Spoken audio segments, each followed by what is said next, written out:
Pictures of the work in progress for the 65 Tiger that Kim picked up. It's when we got it, she got it from a co-worker from the pipeline.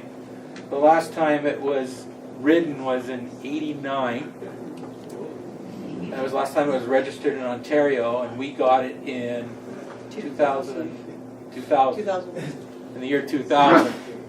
And I'm not going to too much about the process, but more of how we got it. She got it unbeknownst to me, and it was sitting in our garage and when we lived in Wolseley area. And I remember I was coming home from work. I worked at CP on McPhillips, so I was going home after a day shift. And I remember I parked in the back alley beside our double garage, and I had a really bad day at work, so I was angry. And I remember coming down the alley to go park in my driveway, or my parking spot, and there was a Shaw van in the middle of the alley, so I couldn't go in. So I had to back up all the way, back up onto Westminster, drive down the street, and then come in from the other side up the alley, and there was another service vehicle blocking the alley. So I was really pissed off now. So I had to go park on the street, and I remember parking on the street. Kim was home already, and she's all giddy because she had this nice bike sitting in the in the shop. So I go in the house and I'm mad. I go in. She says, "How was your day?" "Not good." "Well, I got something to show you." And I said, "What the fuck is happening?" It's in the garage. The garage door is broken or something. So I remember walking around the house, really getting mad, going in the garage door, and the bike's sitting right there, but I'm not looking at it. So what's wrong? Bike's sitting right there. Don't even think about it. And then she looks and says, points at it. "Oh, what's that?" Anyways.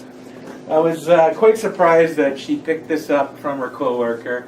It was in relatively rough shape. It hadn't been running since '89, and there was rust, a few spots of rust on the back fender, the tank, and the front fender was actually crushed in. And it looks like he ran into something, and so it needed to be at least the body restored or repainted. So I remember taking it totally apart, right down to the frame, put it in boxes. I gave all the tin to our friend Michelle to get painted, and then some research was done on the actual colors that it was. The cream color, under gold with a baby blue pinstripe down it, and we wanted to make sure it was that were the original colors, and they were. So Michelle, she's a very meticulous painter. She paints out of her garage, but she's a perfectionist when it comes to dents and body work, and she spends hours of labor. When she wet sands, she does it in the shower with her at the same time. Need to do the visual. Well, it's body work, right? So she did an excellent job, and I remember a lot of the parts that I could take off the frame, I took off and got them powder coated black. And then the tin came back probably 6 months later, and I got some powder coating back later that year, and then it sat in boxes. And then in 2001 it was still in boxes. 2002 we moved out to Lockport in the new place, bigger garage, more room of course for things, and it sat in boxes year after year. That's a theme. Yeah.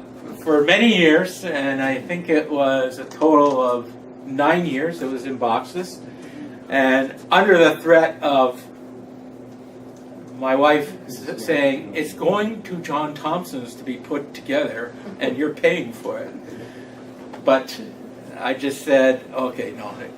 John, I don't know how well you guys know John, he hates Triumphs. He can't stand working on them and refuses, especially if it's a twin cylinder Triumph, because it's not a single. So they would, Friday nights we usually get together, but they would make jokes. They would take the frame out, put wheels underneath it on my lift and some parts hanging off of it, but never got to it. Anyways, after 9 years, I decided I was going to take a week off of work. I did. I took the week off to work. I got it together, not running, but all together in 3 days. And then 3 days after, then I tried to start it, and it wouldn't start. And then the kickstart broke. The restorations part, the broken kickstart that I went out here a month ago. So I had to order a new one. And then I got a new one finally, and then one evening I was working in there, putting it together. Kim was at 529 Wellington with some With IBM. IBM. So a little bit of a nice hoity-toity dinner. And I remember I kicked it over, and I wasn't expecting it to start, but I didn't touch the engine when I redid things. I just took the engine out, put it back in. I didn't touch the engine, just cleaned it. And it started up, and it was running. And I just said, I can't believe it's running. So I phoned Kim right away while she's in the middle of dinner. Listen to this. Revved it up a little bit. The smoke in the garage was cut with a knife. And she said, okay, dinner's over, I gotta go. So she left her meeting and then came to see the motorcycle running. The motorcycle was running and got it down off the lift, and I remember I wanted to put it into gear. Slam into gear, stalls. So I said, the clutch plates being together that long, they're glued together, right? So I had to take the clutch plates off. So all I did to the clutch plates was just separated them and clean them up, put it back together. It's still working. It's still running.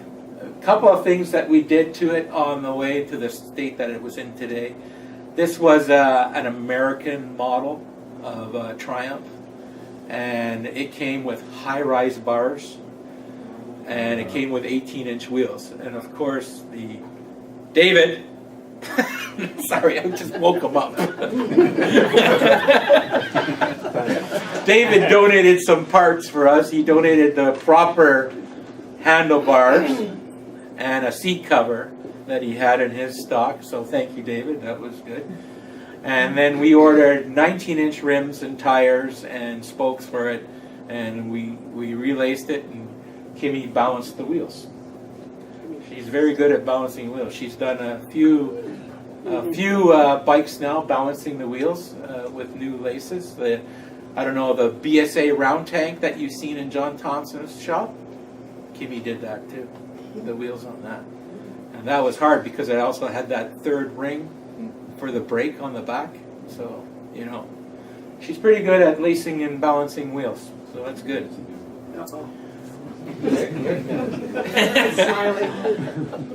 So the way the bike sits today is all the work that we've done to it. So the engine does need to be redone. It's blowing a bit of oil through the guides, and probably the rings too. So it's British. It's supposed to do that. Yes, and it's always leaving a mark. And at the rally this year, I did have trouble getting it running once, and I haven't tried to start it again. So that will be next year's project in the spring, is to get it running for the rally. So that's my story about that 65 Triumph that we have. Any questions about it? The electric sounded like a body build, so that was a Xener diode on it and stuff? Or? A rectifier, and it's still 6-volt system in it, and points in it. What year is it? 65. T100. Single car. What color was it when you got it? The same color. Oh, what was it? But it was very matte and very faded. Lots of rust on it. Does it have a chrome front fender or painted front fender? Painted. Okay. Painted cream color with gold stripe with blue pinstripes down the outside of the stripe. And the process that Michelle went to paint, it's not a strip on, it's painted on. So she did it in 3 stages. And then clear coating. She doesn't do much painting anymore because it's just too hard on her. Just. So they never build a kit for those bikes to get the brake and the shifter on the right side? No.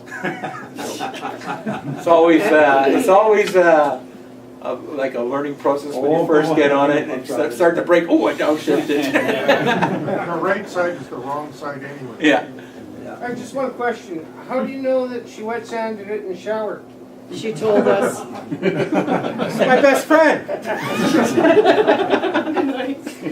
I helped.